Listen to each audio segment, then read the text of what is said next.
adalah umum bahwa orang yang memiliki sesuatu tentu ingin merasakan nikmat dan manfaat dari sesuatu yang dimilikinya itu. Apa gunanya punya radio bagus kalau telinga tuli? Apa gunanya punya sepatu mahal kalau tidak punya kaki? Apa guna punya televisi berwarna, gambarnya terang kalau mata pun buta? Demikian juga iman. Apa arti iman itu kalau kita belum bisa merasakan nikmatnya, indahnya, manisnya iman?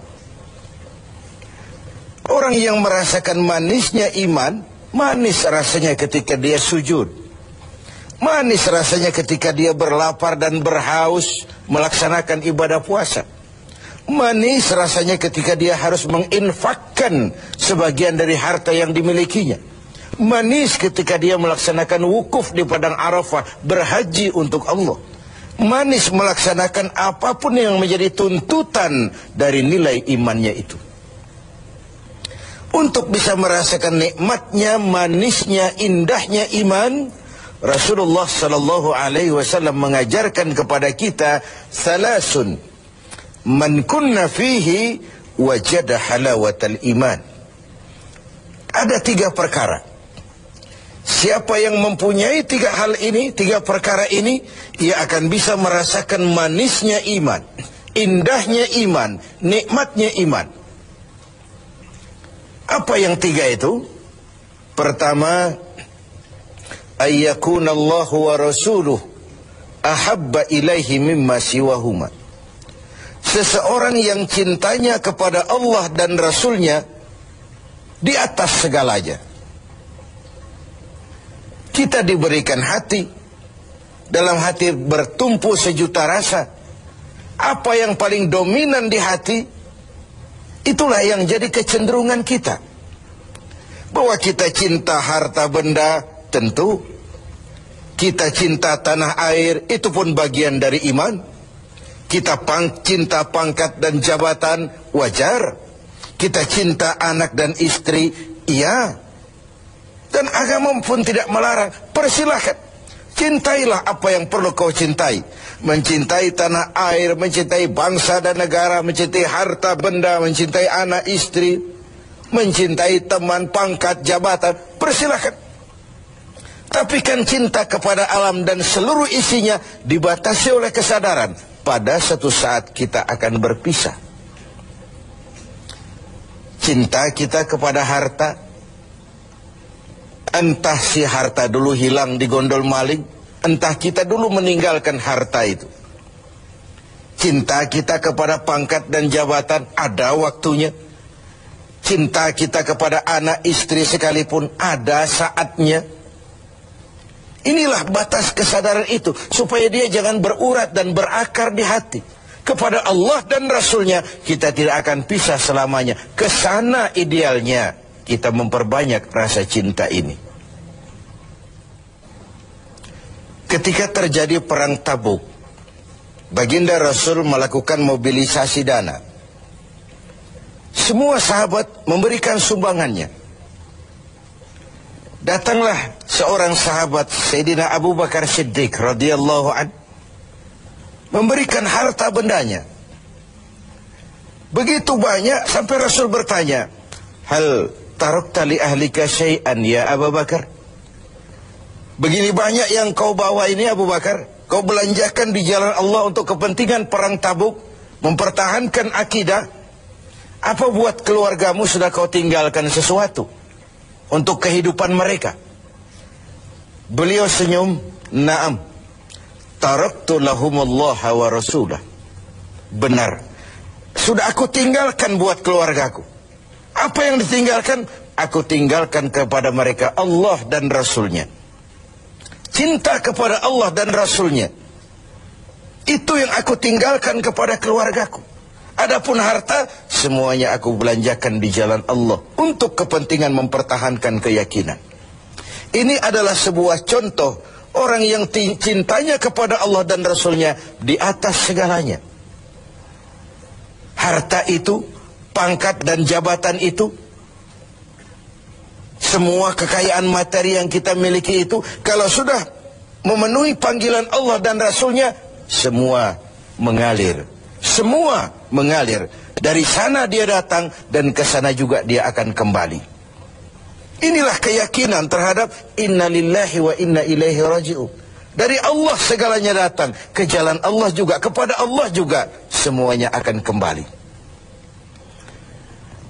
Jadi kalau cinta ini sepenuhnya sudah kita gantungkan kepada alam dan isinya, cinta benar kita kepada pangkat dan jabatan, sehingga sulit melepaskannya, akhirnya terkena penyakit megalomania, sindrom, power syndrome. Sulit balik jadi orang biasa, sudah kadung jadi pejabat tinggi. Sulit melepas pangkat dan jabatan, dengar mau ada mutasi, gerasak gerusuk, cari mbah ini, cari mbah itu. Bawa ayam putih, bawa kambing hitam, macam-macam dilakukan. Sebagai cermin bahwa jabatan itu berakar di hati, sulit untuk melepaskannya. Orang yang cintanya kepada Allah dan Rasulnya, kalau satu saat dia harus melepas yang dia sayangi, dahulu pun ketika terlahir ke alam ini, tidak ada harta yang saya bawa. Kalau sekarang saya harus melepasnya, innalillah wa inna ilaihi raji'un. Dahulu pun ketika terlahir ke alam ini, tidak ada pangkat dan jabatan yang saya sandang. Kalau sekarang saya harus melepaskannya, innalillah wa inna ilaihi raji'un. Oh, itu cuma sekadar titipan dari Allah saja. Disinilah lapang dadanya seorang mukmin ketika dia menempatkan cinta Allah dan Rasulnya di atas segalanya. Ini yang pertama. Yang kedua, untuk merasakan manisnya iman itu, wa ayyuhibba 'abdan la yuhibbuhu illa lillah.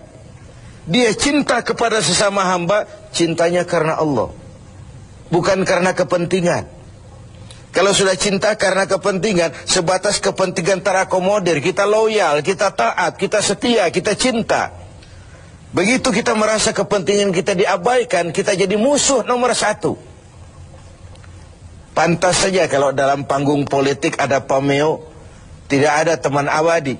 Yang ada tujuan abadi, kepentingan abadi. Hari ini teman, besok lawan. Hari ini disanjung, besok digusur.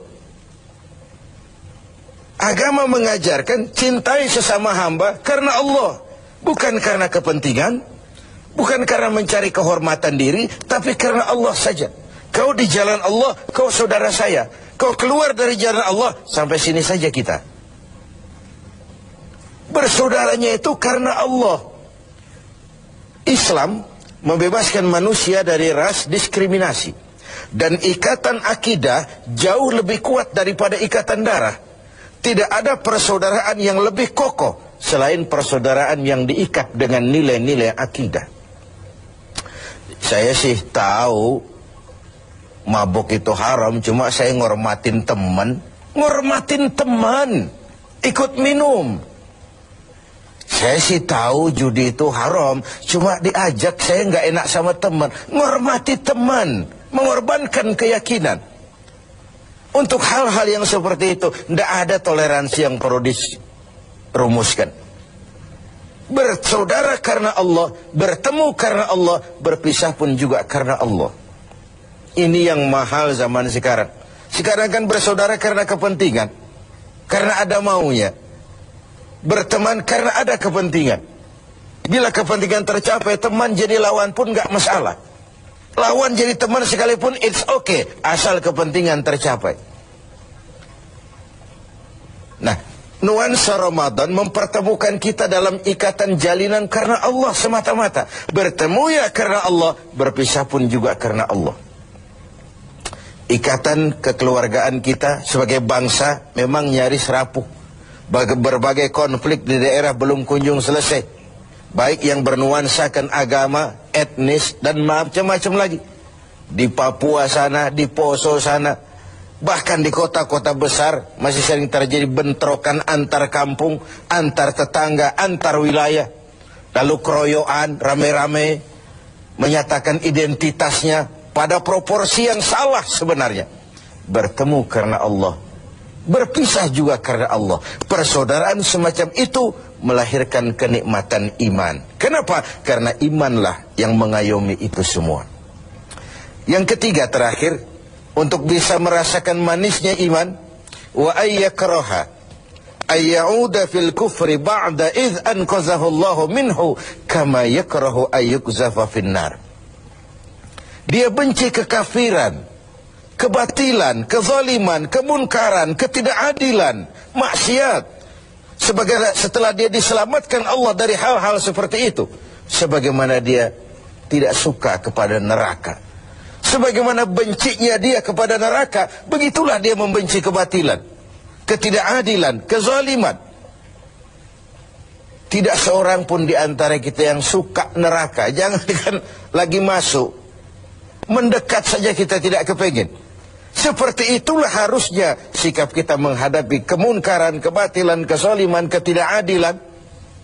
Bukankah Rasul mengisyaratkan, kalau kamu melihat kemunkaran, ubah itu dengan tangan. Kalau tidak mampu, dengan lidah. Kalau tidak sanggup, dalam hati. Setidaknya jangan join dengan kebatilan dan kemunkaran. Mengubah sebuah kemunkaran dengan tangan, itu simbol dari power. Siapa yang punya power? Penguasa. Tugas penguasa itu, yang punya pasukan, punya senjata, punya dana, punya sistem, punya strategi untuk memberantas kemunkaran. Ada yang memberantas kemunkaran dengan lidah, dengan bicara.